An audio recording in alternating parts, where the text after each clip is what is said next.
নাই, এইটোতো মুখ্যমন্ত্ৰী যিটো বক্তব্য এইটো অত্যন্ত দুৰ্ভাগ্যজনক। তেওঁৰ নিজৰ ব্যৰ্থতাটো ঢাকিবৰ কাৰণে এইটো কথা কৈছে। য'ত তেনেকুৱা ধৰণৰ ঘটনা ঘটিছে তাত যিসকলে এই কাম দুষ্কাৰ্য কৰিছে তেওঁলোকক ধৰিব লাগে, কঠোৰৰ পৰা কঠোৰতম ব্যৱস্থা গ্ৰহণ কৰিব লাগে। নকৰি আকৌ সাধাৰণ জনগণক আকৌ ব্যৱহাৰ কৰিব খুজিছে, তাৰমানে সাম্প্ৰদায়িক সংঘৰ্ষ। এইটো নহয় জানো? এইটো মুখ্যমন্ত্ৰীৰ বক্তব্য হোৱাটো উচিত নেকি? আপোনালোকে কওকচোন।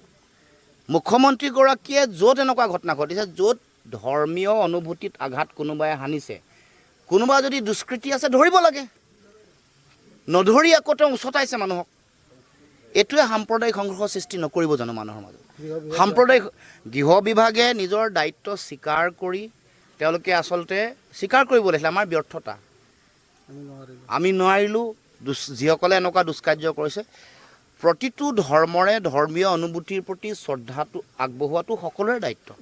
কোনো উচতনিমূলক মন্তব্য দিয়াটো দুৰ্ভাগ্যজনক, আইন বিৰোধী। উচ্চতম ন্যায়ালয়ে কৈছে যে কোনোবাই যদি এনেকুৱা ধৰণৰ সাম্প্ৰদায়িক উচতনিমূলক বক্তব্য দিয়ে, য'ত দিছে সেইখন থানাই চৌমতো কেছ কৰিব লাগে।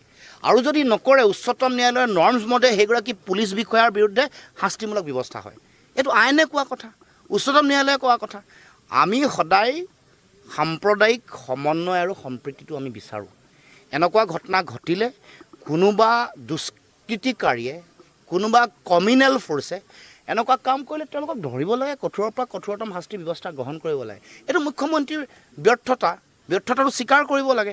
আৰু ব্যৰ্থতা ঢাকিবৰ কাৰণে আজি আকৌ এছামক উচতনি দিছে যে আমুক কৰা তোমালোকে, কৰিলে যাতে সাম্প্ৰদায়িক সংঘাত আৰু সংঘৰ্ষ হয়, ৰক্তপাত হয়, আৰু যিটোক অৱলম্বন হিচাপে লৈ 26ত নিৰ্বাচনী বৈতৰণি পাৰ হ'ব। এইটো কথা বুজি পাবলৈ মানুহৰ বাকী নাই।